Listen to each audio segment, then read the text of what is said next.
What's up, guys? Give me 1 minute. We are waiting for the homie to jump in. Hey, Bigglesworth, do me a favor. Send me DM me your info where I can send you a pack of seeds. You were the first one in the room other than my wife tonight, so you get a free pack of seeds. I'm almost completely caught up on all my garbage and leftover stuff so I can finally give away some seeds. But I'm trying to message you now. My computer's playing retard.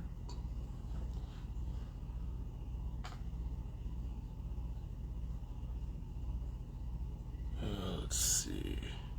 Yeah, shoot me. You got that. I'm trying to get my laptop to work with me and it's not cooperating. So just shoot me your DMs. Just DM me your info. I'll send you a pack of seeds. There's Perps. Kind of stoked about this one. This one was much requested. Made a post a couple months back about people that I should talk to. And tonight's guest was recommended by probably 30 or more people, to be honest with you. Yeah, so kind of stoked. He seemed pretty stoked to be on, and kind of stoked to have a chat. Perps, shoot me a request. I'll get you in.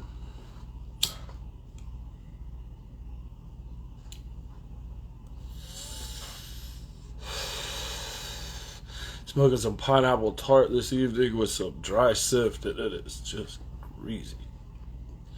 It's awesome. There we go. Hope everybody's having a great Saturday evening. What's going on, G? Up, man? What is up? Let's get this. I don't know what.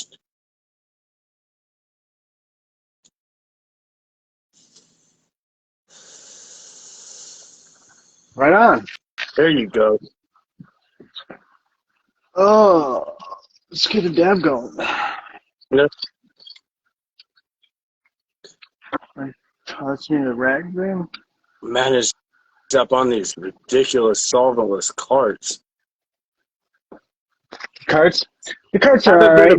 Haven't been a fan previously. There's only a couple carts that I've ever really bothered with at all.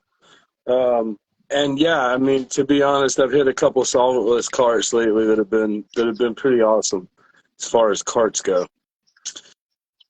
Most soccer moms are smoking on some variation of hot dog water one way or the other. So, it's always nice when I run into something that I didn't have to make that's particularly dank, Oh, yeah. So tell me, man, let's talk solventless. You said you do mostly single source, so you run all your own material?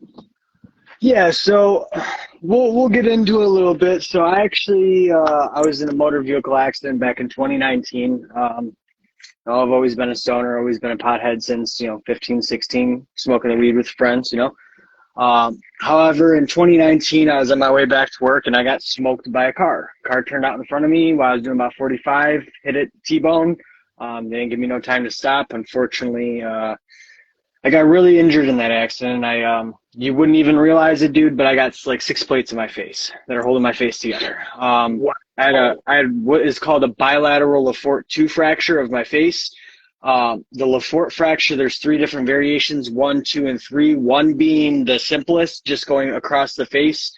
2 being what I had, which I actually broke what is the Lefort 2 fracture. It goes between the nose, both eye sockets, and the mandible.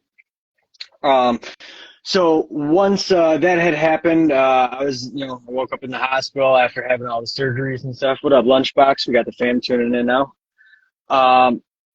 I did about 3.5 weeks in the hospital, a week in a rehabilitation center here in Detroit, and then they put me off at home. When they put me at home, they didn't prescribe me no medications.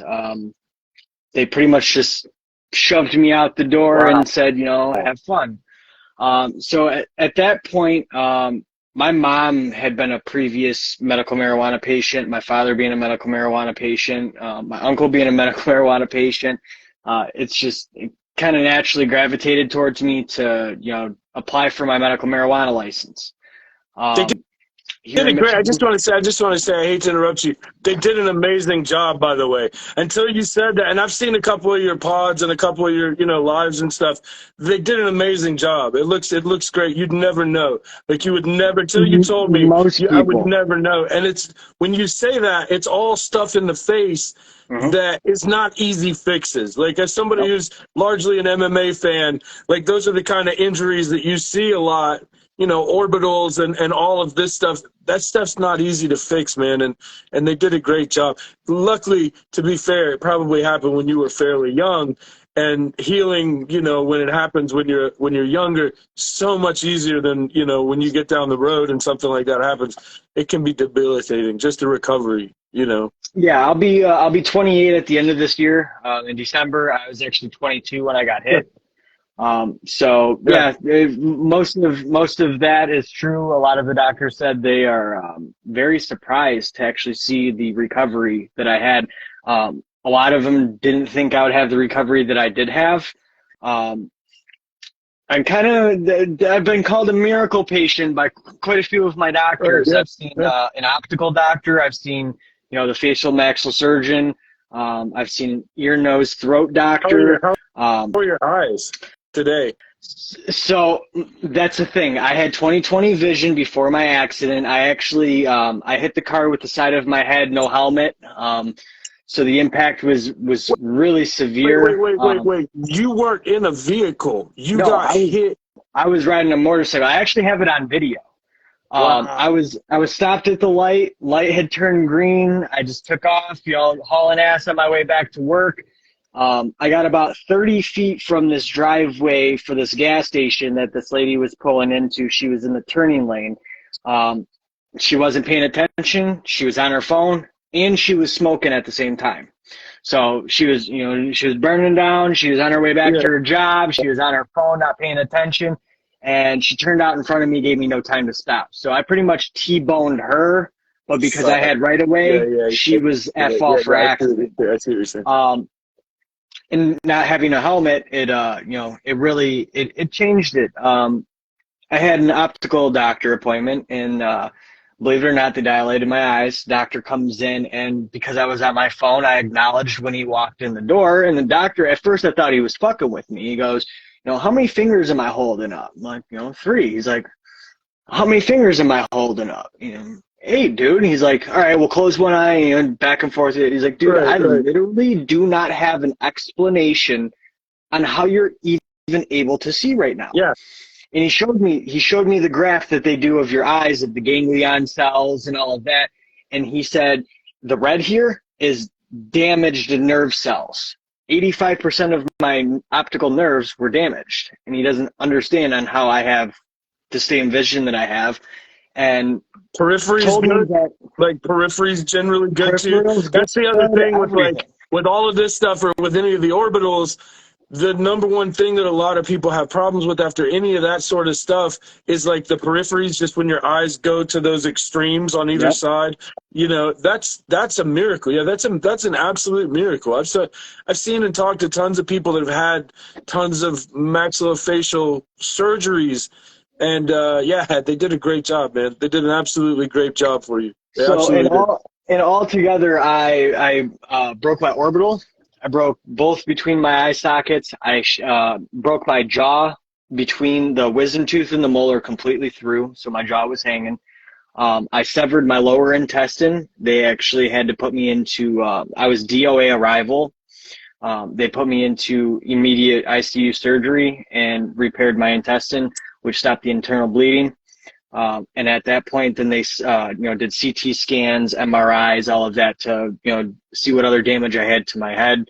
I had a traumatic brain injury. I broke all 3 walls of my sinus. I broke my nose. No spinal? I had a bulging disc between C6 and C7, which is the vertebra that does. That's a miracle, bro. That's another one of those things that people end up in wheelchairs the rest of their lives because of, something just like that. That's bro, you got lucky. I got very lucky. You got very lucky. And to tie into the other story of, them releasing me from the hospital with no medications, unfortunately, I've had my fair share of family that have been through alcohol and drug abuse. I've seen what it does to people and what it does to people's families. My mom actually, crazy story, was stabbed 7 times with a butcher knife. So she's had fibromyalgia. She's done the neck injection. She's done all of the painkillers that you could think of. And seeing how it changed her life and deteriorated her life, I wanted to go a different route. So I tried the medical marijuana. However, in Michigan, if you don't have up to it's 6 months of medical records, they cannot give you your medical marijuana card for pain and suffering. Wait. You guys are only medical? Like, you don't have a rec program? Well, we just went rec, I think it was a year and a half, 2 years ago, if I'm not mistaken. So when you were in the accident, you didn't. They weren't. We didn't have rec. No. And because when Michigan went medical, everyone in the state wanted to claim chronic pain and suffering. When they did that, the state did an audit where they did audits on all of these medical marijuana doctors. And if you didn't have patients that had documentation, they audited your license, took it away, and they fined you. And anybody that had no proof of medical history got their cards revoked. So in the long run, I ended up having to wait 6 months after my actual accident date with no medication to get my medical marijuana card. That's crazy. That's crazy. They didn't give you. I mean, like, I'm not generally a proponent of just feeding people, oxy and opiates to get out of, the hospital. But like, for them for you to have that kind of injuries and to have had multiple surgeries, and for them to have given you absolutely nothing is nothing short of torture. Like, that's absolutely brutal.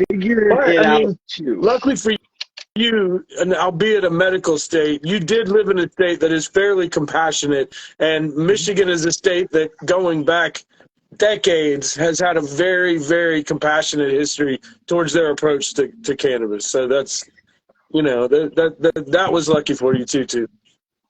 And that's what literally did it for me, is when they had me in the hospital, they had me on Dilaudid, they had me on morphine drip, they had me on Percocets, and the Percocets is what did it to me. All these people, they were having Molly Percocet, and motherfuckers had me nodding out mid-conversation, like I'm talking with you right now, just... Yeah. That's what they do. What was I talking about? That's what they do, man. We don't talk about, like... In the discussion about why opiates work for pain relief, nobody ever talks about the fact that the goal, at least when they hand them to you in a clinical setting, is to get you higher than the pain that you're feeling. So the notion isn't that it's going to make the pain go away. It's to produce enough of the positive chemicals so you don't notice how much your body feels like shit from, whatever it is that's hurt or whatever is broken, or, And once again, like, I'm not really an advocate for, like, just pumping out opiates. But, to have tons of surgeries like that and all kinds of stuff, that's how most people get hooked. It's just the process of, like, going to the doctor and doing another surgery, and now I'm going to be in pain for another 6 weeks to 8 weeks, recovering. That's how most people get hooked up. But it is really awesome that you kind of found an alternative. The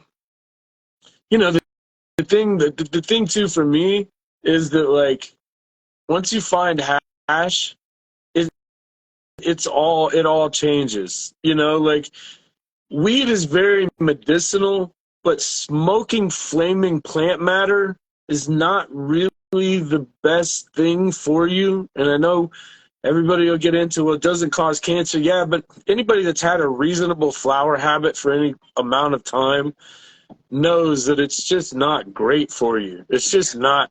Unfiltered plant matter through a joint or through pipes, or it's not great for you. There's better ways to consume, and especially, with the top quality, the top tier of hash that we have available, once again, depending on where you live, it's just unprecedented. Like, we've seen this massive explosion from, if I'm just throwing a year on the front and a year in the back, maybe, from 2012 to 2020, 2020, the industry changed. The hash industry changed in this country. Oh yeah. More than at any point in history. You know, in the 60s and the 70s, even in the 80s, hash was this thing that was, you know, little tar balls. It was usually just, you didn't see a lot of it. It was almost always imported. You smoked it in a brought pipe from somewhere else, right? You smoked it in a pipe usually, or just on some weed. Which, don't get me wrong, I still love some dry stuff, but like at the end of the day, the purification techniques, the processes, rosin in general, like the whole process of making rosin kind of exploded in that time. Yeah. And it's one of those things that's become one of the most American things that I can think of now, is that, like I said, every soccer mom has a dab pen in their purse. You know, everybody I know has some form of, you know, hash. They don't even know they're smoking hash most of the time, but they've got the dabs, you know, they've got whatever it is, you know, which is great. I mean, even though they might not be super educated, it is always awesome to see hash culture in general sneaking into these little parts of middle America and becoming such a, you know, just such a common thing for most people that it's become ubiquitous with just 21st century America. Like everybody's smoking hash of some sort, and that's crazy. Like that's crazy. That's crazy. It's absolutely insane. Yeah, and then it goes more on from just smoking the hash, more into art, culture, friendships, business relationships. It ventures to a while, and like you were saying about the smoking thing, I was a cigarette smoker. I quit smoking cigarettes in 2014 using the vaporizer. I have a friend that made e-juice here in Michigan with some of the best e-liquid products you could find, PG, VG, nicotine, stuff like that. I actually just quitted the vape. It's been about 30 days going on, no smoking nicotine now. And it's definitely changed. And that whole movement kind of paved my way into making who I am as a single source person that tries to promote my grow methods, my methods of hash making or extraction. Like we kind of had the little chat in the DMs. You haven't do really much recon on people before you do interviews and stuff with them. Like I was telling you, I got a whole story, man. It got really crazy for me. It was started for the smoking weed to have fun, play video games, chill with the homies, hang out, have a good time, to where I did 4 weeks with no weed smoking, period. From 15 to 22, smoking every other day, every day, and then having that 4 weeks of downtime and not having any THC or CBD or any of that, and then getting back into smoking pot, not, on top of having various injuries, traumatic brain injury. I didn't know how any of this stuff would affect me now after getting into it, and then seeing the medicinal benefit on what it actually does. It really changed it, and it made me want to advocate and educate people on the best methods possible, which is how I kind of found hash, as being somebody that, likes the best of the best stuff out there, buys the best, like if I go and buy a TV, I don't buy a Right, man. elemental TV. I buy an LG or a Sony TV, Same thing goes with, weed. I don't like to buy crappy shit weed just because it gets me high. I want stuff that tastes good. I want to know who it's grown by, what kind of method it's grown with. I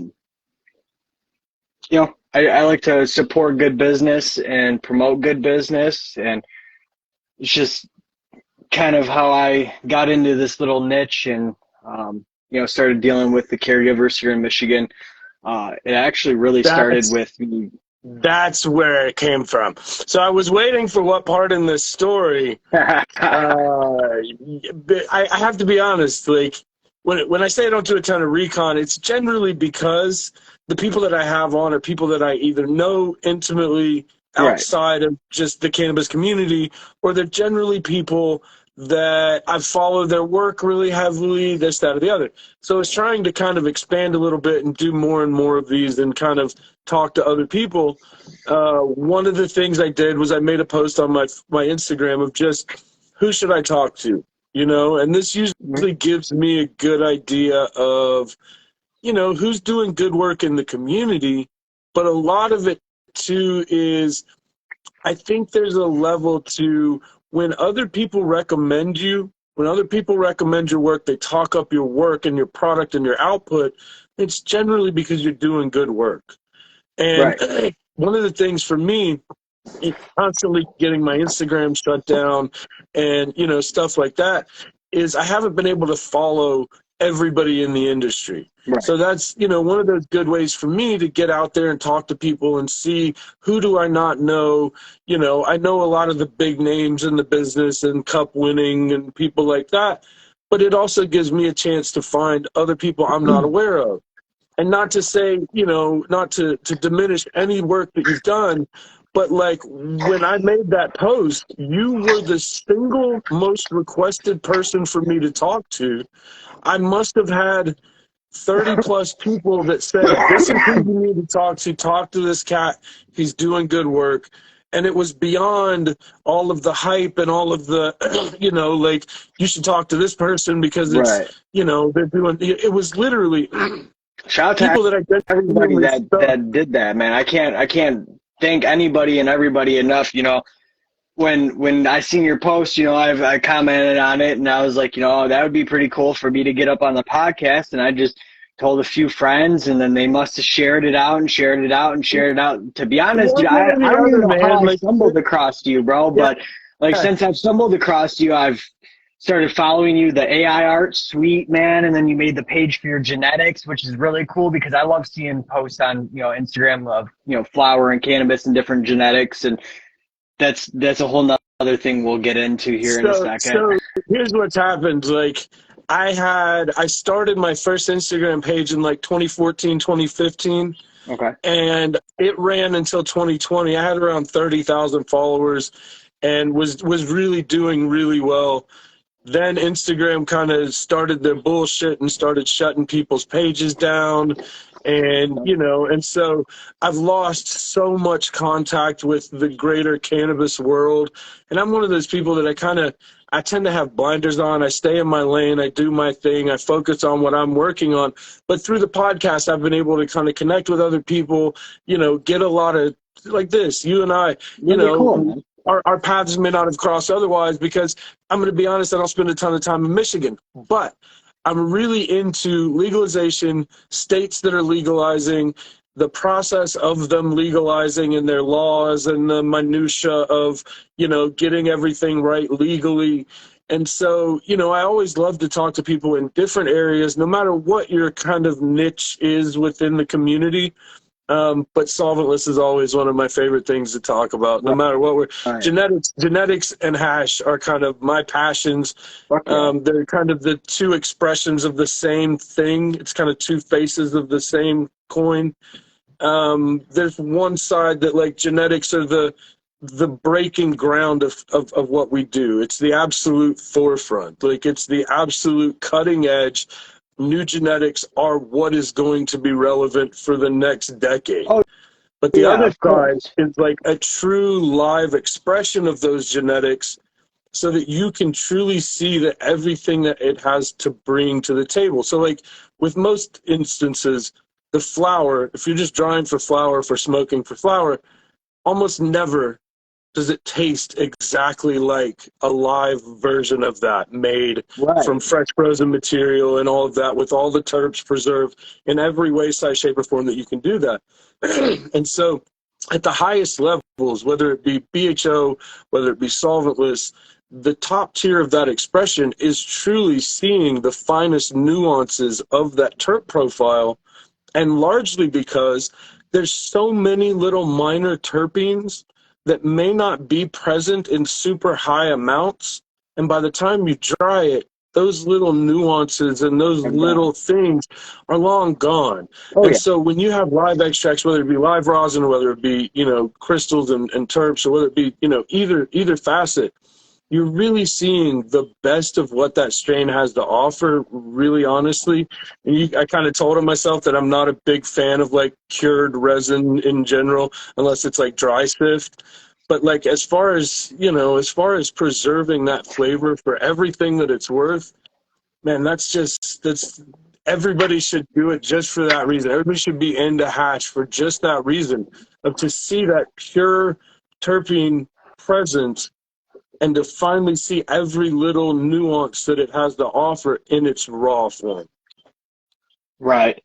And that's what I like about the extraction side of things. So aside from just weed, you know, I love science. Science is a really cool thing. I love animals, you know, the science about, you know, the ocean, all that kind of shit. And that's kind of where I got my love for this is it originally started, like I was saying, I got introduced into the caregiver industry side of things because there's a local dispensary here, and we'll just name them so people know to stay clear of them. House of Dank. They're a conglomerate here in Michigan, very big dispensary. They own, you know, a store in every other city. I had just got into my accident. I got my card finally.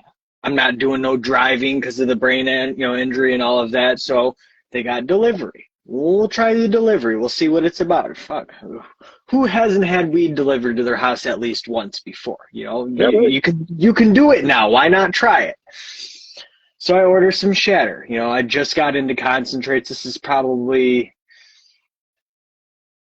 end of 2019, starting of 2020. And I ordered some blackberry cheesecake shatter is what it was. I get it, and I noticed on the packaging there's a second metric tag on top of a metric tag. Just being the curious guy is why the fuck did they double label it? So I peel the second label up slowly without ripping the bottom label, and sure as shit, they got me. It was Trim Run, and they labeled it as Shatter Nug Run, and I'm like, that's what got me into the caregiver side, because I posted on Instagram. This is before I even started doing lives, smoking with people and just meeting people and making friends on Instagram. Just posted it out to the few 10, 20 people that followed me on Instagram at the time. Like, look, you know, don't fuck with these people. You're getting people, you know? I hate to interrupt, but I think we should tag a PSA here, because there is one thing that we should probably address, right? And it's the misconception that anybody is running whole nug into shatter in the 21st century. Like, as much as that was, that's horrible and that's a terrible labeling thing and that's shitty, the reality is most of what is now produced as shatter is almost exclusively trim. And you might get lucky and get a LARF run. But like, if you're running whole bud, if you're running whole flower, you're gonna make top tier extracts with it. And we now kind of look at shatter as kind of the more affordable, you know. But that's not on you at all. No. It's just kind of a PSA for other people that see Nug Run on something. The best case for Nug Run shatter these days in 2023 is best case LARF Run.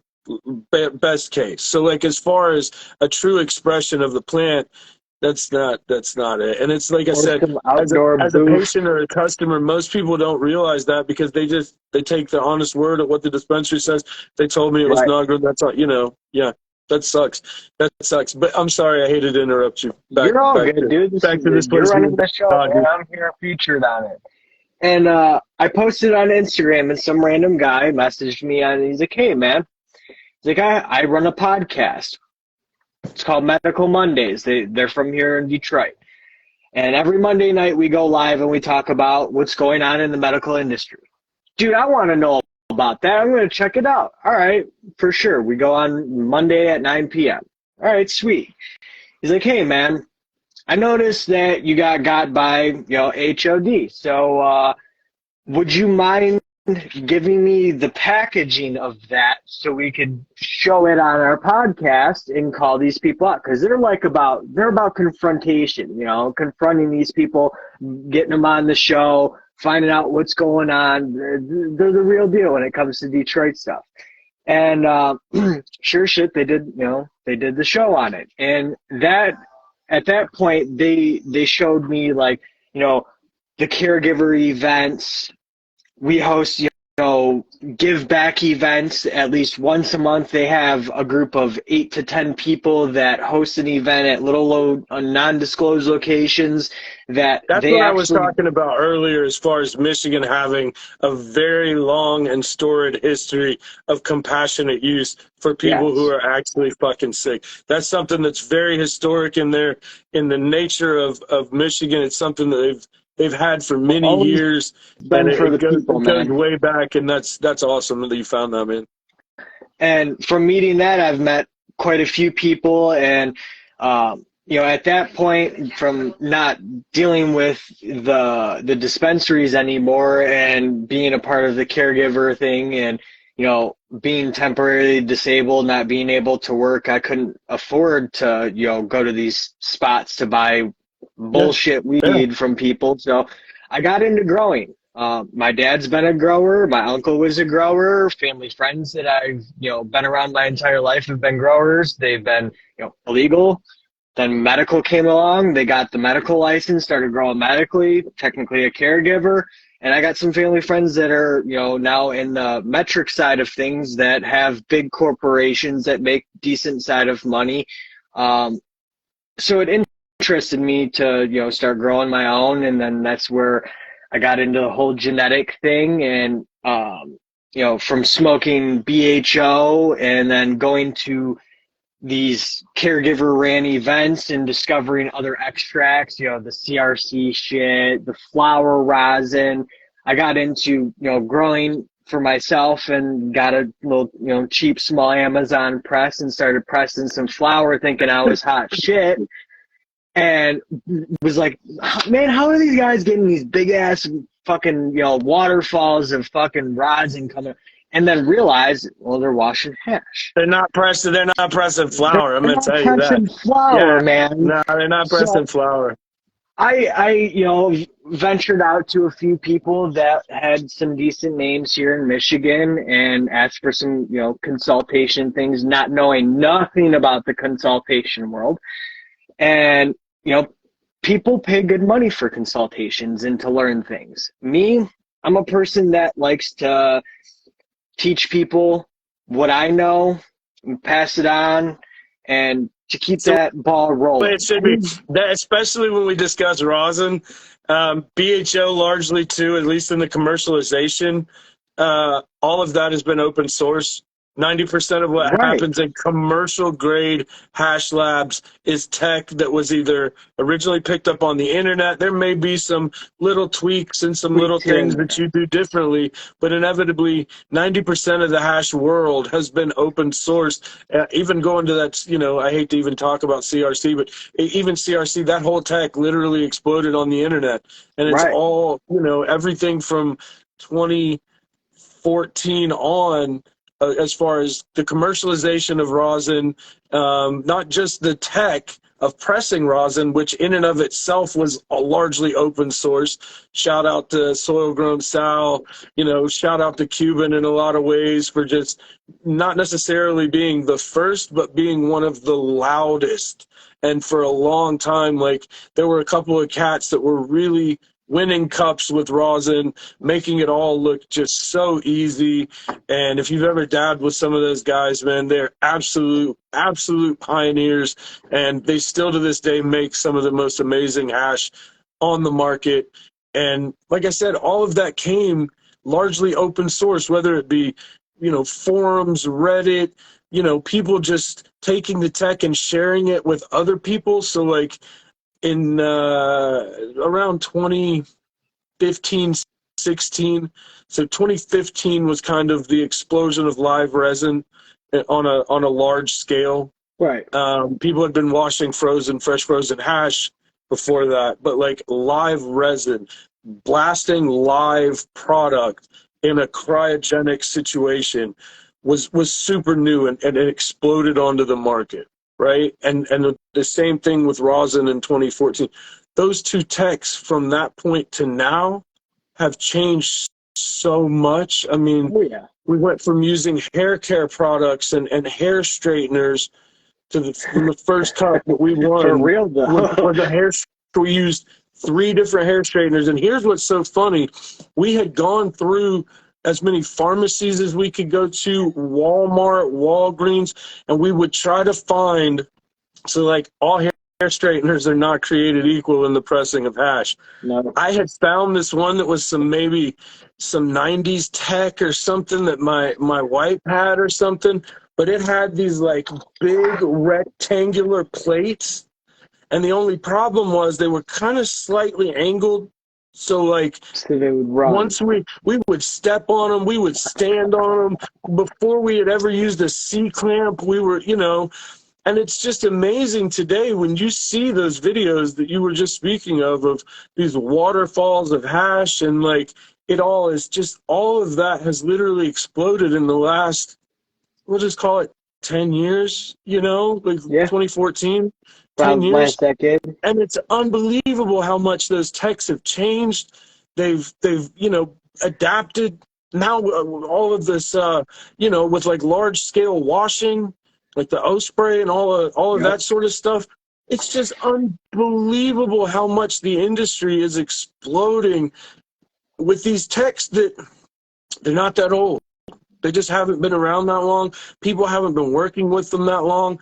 And that's one of the most amazing things to see, is in some of the small ways that people are still tinkering with the process, and it's still evolving, and it's still open source. So all of that is just happening in the public domain. And when so many times when people find some aha moment, their instinct isn't, let me hoard this and let me put this in a box for me. It's almost like, wait till I tell the world.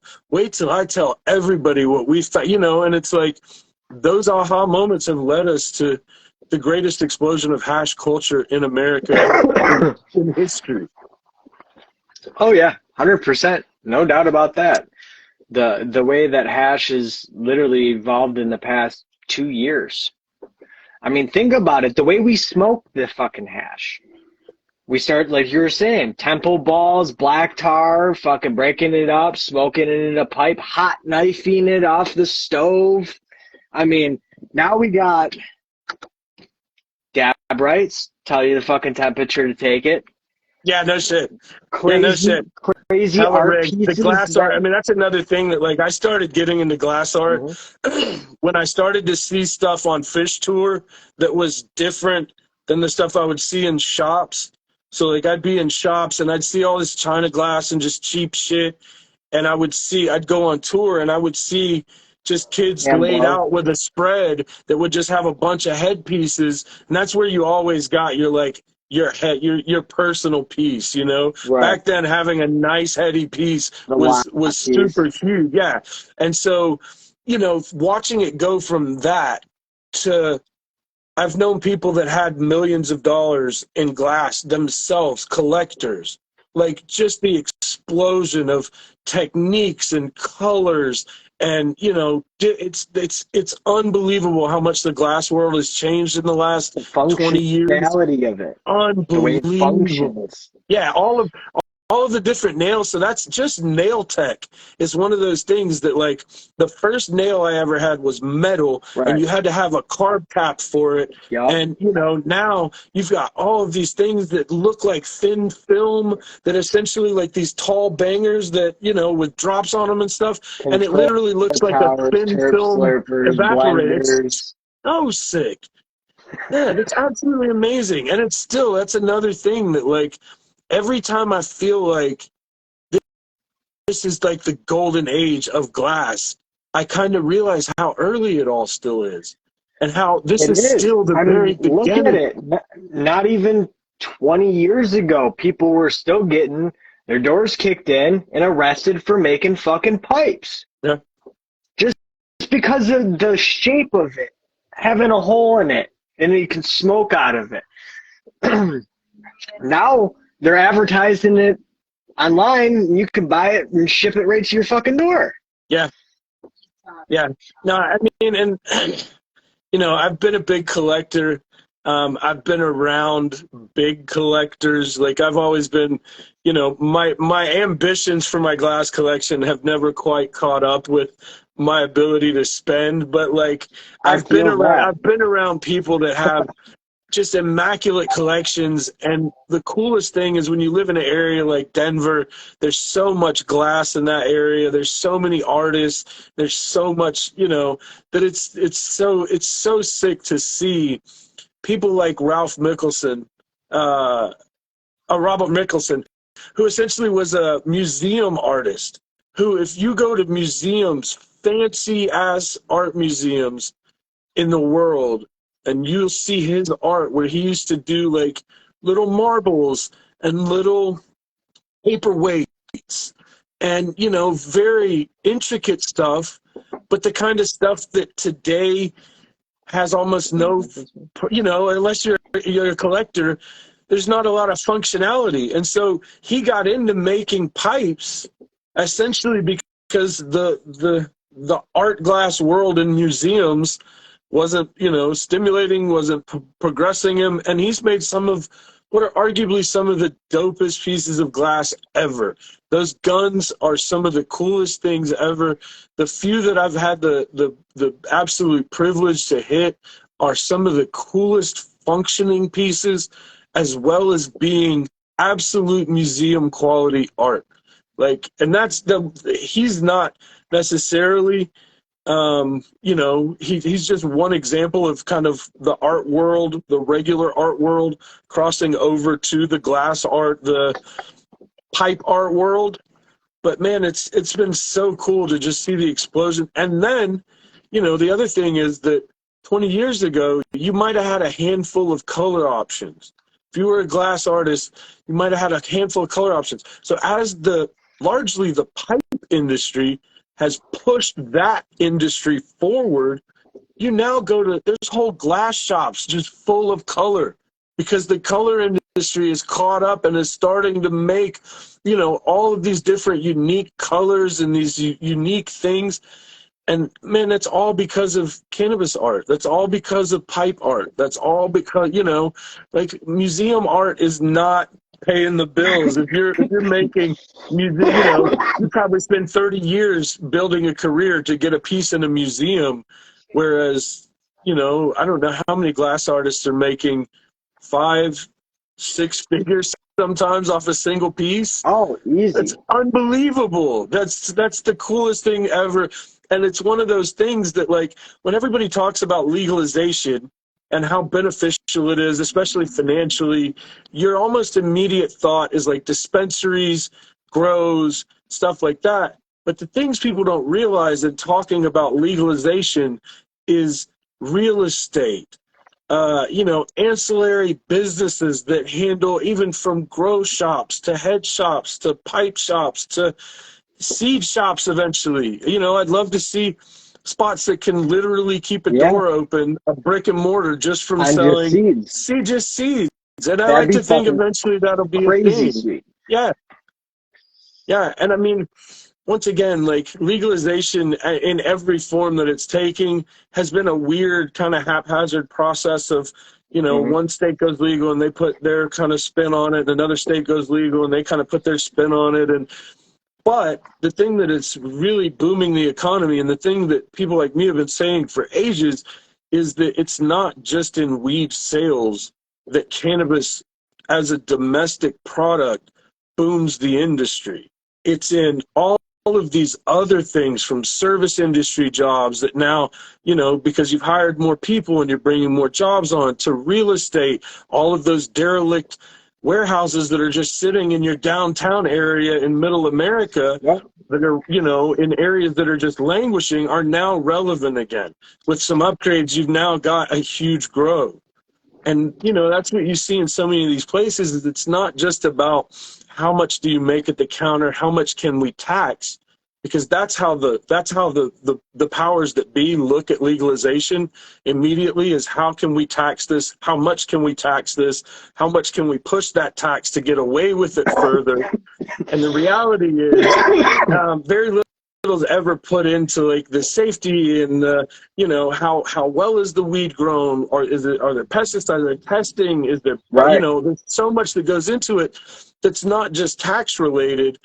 But at the end of the day, the help to the economy at large and what it does for areas that have, Oh yeah. let's be honest, rec, because medical doesn't really, it's not quite the same in these limited capacities, like you said with Michigan, where Michigan's probably been medical for a little while, and it still doesn't sound like they really have their act together all that much in No, the medical dude, space before they went rec legal. to be honest, the way that I feel about it is the rec market, they should have never did rec here. That's how I personally feel about it, just because of the way that conglomerates like the Michigan Cannabis Manufacturers Association and how a lot of these big fucking politician funded greedy fucking people are taking over the industry here in Michigan.